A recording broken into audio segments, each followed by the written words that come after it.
Oi gente, tudo bom com vocês? Eu me chamo Camila, sejam bem-vindos ao meu canal e hoje eu quero comentar um pouco com vocês a experiência que eu tive com Deus que causou uma mudança tão grande na minha vida ao ponto de eu criar mudanças de hábito. Sempre tem aquele momento que a gente tem mesmo aquele encontro e você olha, calma, por que eu tô indo pra igreja?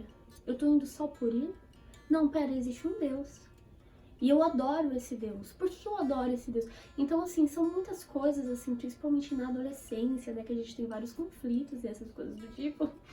E foi nesse período, nos meus 13 a 14 anos, que eu tive uma experiência muito diferente com Deus, que foi o start que eu tive e entendi. Então, pera lá, existe algo maior, existe um Deus sim. Então, agora, qual é o meu papel, entendendo que eu sou filha de Deus? Então eu separei 6 tópicos, mas nesse vídeo eu só vou falar 3 tópicos de quais foram as mudanças de hábitos que eu tive que ter no momento que eu tive um encontro com Deus.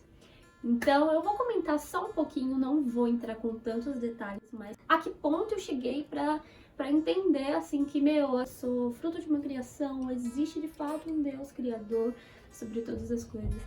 E vamos lá. Desde a minha segunda série, o meu sonho era entrar na ETEC. E eu tinha certeza que eu passaria na ETEC, então ficou uma expectativa muito grande desde a minha segunda série. Até que no 9º ano eu estudei, fiz a prova.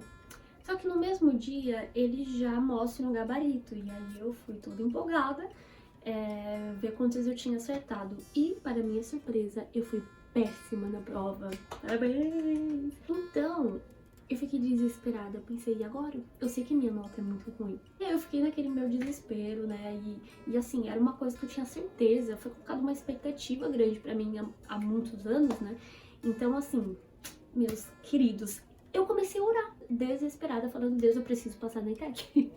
E eu falava, Deus, nem que eu seja a última da lista, ora pra que alguém desista. Eu fui no meu desespero mesmo. Até realmente saiu o resultado, eu fui ver a lista, de fato eu não estava na lista, aí cagou tudo. E aí eu fiquei muito triste, obviamente. Aí meio que eu comecei a criar um ritmo mesmo de oração, pra que Deus me consolasse, pra que eu entendesse porque eu não passei e tal, essas coisas do tipo. E então eu tive um encontro com ele, assim, muito forte. Eu escutei pela primeira vez a voz de Deus e pra mim foi algo fantástico, foi algo muito surreal. E eu tive essa experiência aqui no meu quarto. Deus começou a me revelar coisas pra eu entender melhor o porquê de estar acontecendo aquilo. E, gente, olha só que loucura. Eu escutei a voz dele e ele falou basicamente o que ia acontecer comigo naquele ano. E todas as coisas que ele revelou para mim se cumpriram. Então, tipo assim, não tem como eu dizer que foi mentira, coisa da minha cabeça, porque de fato cumpriram. Vamos para os tópicos, porque eu já falei demais, essa foi só a introdução, entendeu? Oh, Deus, me ajuda. Então, vamos lá. Aí, a partir do momento que eu tive esse marco, assim, essa experiência muito forte com ele, eu falei, eu preciso entender mais o que é isso. Foi muito forte. Eu não posso só ficar orando por interesse. Eu queria passar naquela prova, eu não posso ficar só, sabe? Eu comecei a entender que, tipo assim, cara, um relacionamento é uma amizade. Então vamos para o primeiro tópico. Não orar apenas no desespero. Aprender a agradecer. Porque é muito interessante, olha só o momento que eu realmente comecei a orar. Foi no momento de desespero, eu tava interessada em passar numa prova. Então eu não orei nem pra ter um relacionamento com ele, foi já assim, Deus, socorro, me ajuda, Deus. Claro, gente, entenda, Deus escuta o nosso desespero, ele sabe o momento que a gente não tá bem, essas coisas do tipo, isso é natural. Mas eu digo quando a gente só procura ele em oração pra esses momentos quando tá tudo errado. Agora, quando tá tudo certo, tanto faz. É muito fácil você ir à procura dele apenas no desespero, porque sabe que ele é soberano e que ele tem poder para fazer algo. Mas imagina só que coisa mais desgastante quando tem aquela amizade onde só um faz tudo pelo outro, faz tudo, fica muito desgastante. Agora imagina só Deus, ele querendo um relacionamento com você, querer uma troca e a gente orar só pedindo. Ao invés da gente agradecer, ou ao invés da gente conversar com ele, gente, é amizade, é falar sobre o que está no seu coração, entende? Essa foi a primeira mudança que eu precisei tomar para conhecer verdadeiramente a Deus. Agora vamos para o segundo tópico. Deus não é seu empregado. Então, como eu disse no primeiro tópico, a gente só vem pedindo. Deus não é o seu empregado, querido. A gente vem achando que Deus tem que solucionar o problema que a gente trouxe para ele, ó. Ó Deus, resolve aí. E a gente fica com a expectativa de que isso seja suprido, de que tenhamos de fato uma solução para o problema que entregamos para Deus. Mas aí a gente se torna filhos mesquinhos, entendeu? Mimados, que quer na mãozinha, entendeu? Tudo como se fosse simples assim. E aí a gente começa a criar birra com Deus, falando, mas isso não aconteceu porque Deus não ouviu minha oração, porque eu falei, Deus, eu preciso disso, e Deus me deu. Aí fica aquela coisa de assim, é culpa de Deus, eu não consegui vencer porque foi Deus, eu não consegui ganhar tal coisa porque foi Deus. E aquelas coisas assim de eu pulei, mas nossa, mas eu orei tanto, eu pedi jejum pra isso, pra aquilo. Mas você não perguntou antes, Deus, será que é da tua vontade que esse problema seja resolvido dessa forma? Porque a questão, gente, não é de não ter uma solução. Às vezes a gente cria na cabeça o jeito que a gente quer que seja. E Deus, ele faz de forma diferente. E foi solucionado também, só que não foi da forma que a gente esperava. Então, assim, a gente não tem que esperar que Deus vai fazer nos detalhes que a gente criou na mente, né? Então, entenda, não é seu empregado, ele é seu amigo. Terceiro e último tópico deste vídeo: leia a Bíblia.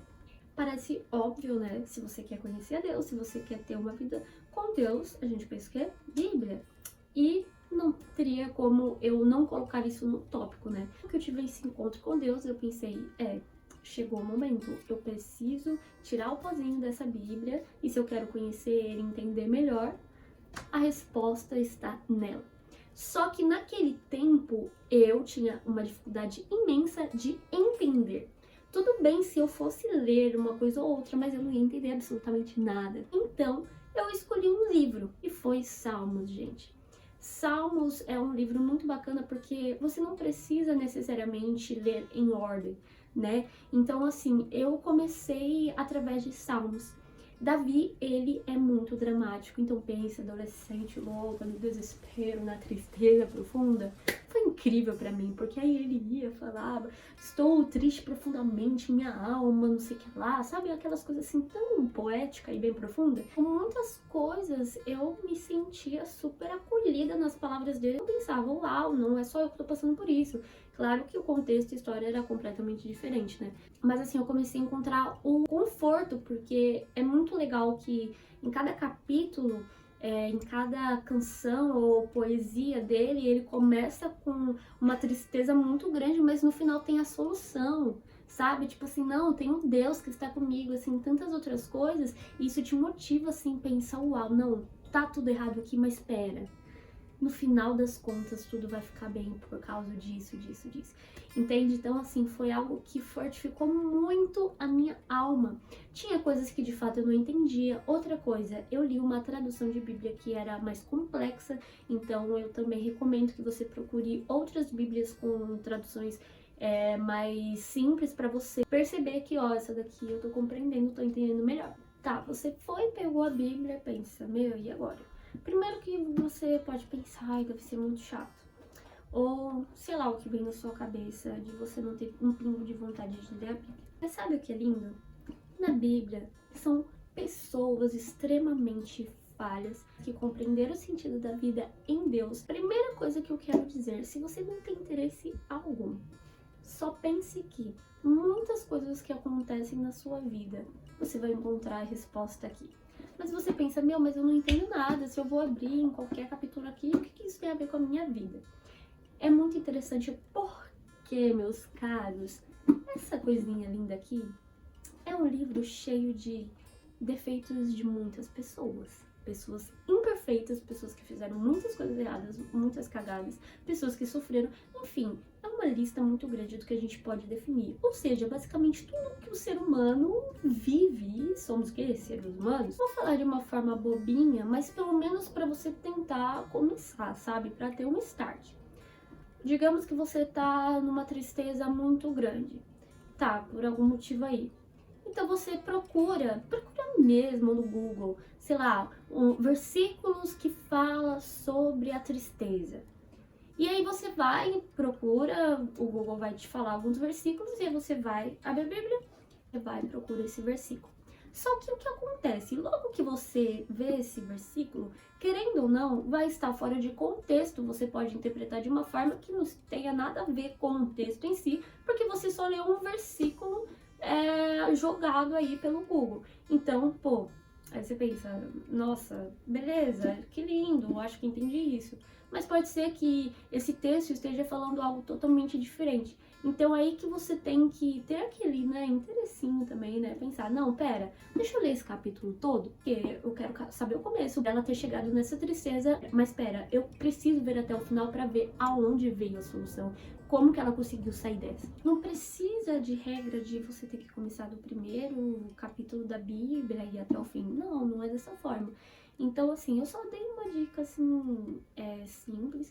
Caso você ainda não sinta essa força de, tipo, ainda, sério que eu vou ter que ler cada capítulo pra entender a história? Se você não tem essa paciência, sei lá, comece como eu fiz. Vá pra Salmos, escolhe um capítulo, vê o título pra ver se lhe interessa. Ou você pode ver em Provérbios, que são conselhos. Enfim, gente. Eu digo isso só para dar o start, para você começar a ter um interesse mesmo. Não se sinta frustrado caso você não conseguiu, sei lá, ler um capítulo inteiro no dia. Não, começa aos poucos, mas tente. Pelo menos se esforce, você verá como a sua vida vai mudar, porque de fato não é brincadeira, ela transforma a vida, ela muda, ela te faz abrir os olhos pra tudo, gente, basicamente, pra tudo. No próximo vídeo eu vou falar os últimos 3. E eu fico por aqui porque eu já falei muito. Espero de alguma forma ter acrescentado na sua vida. Tchau, tchau, tchau, tchau.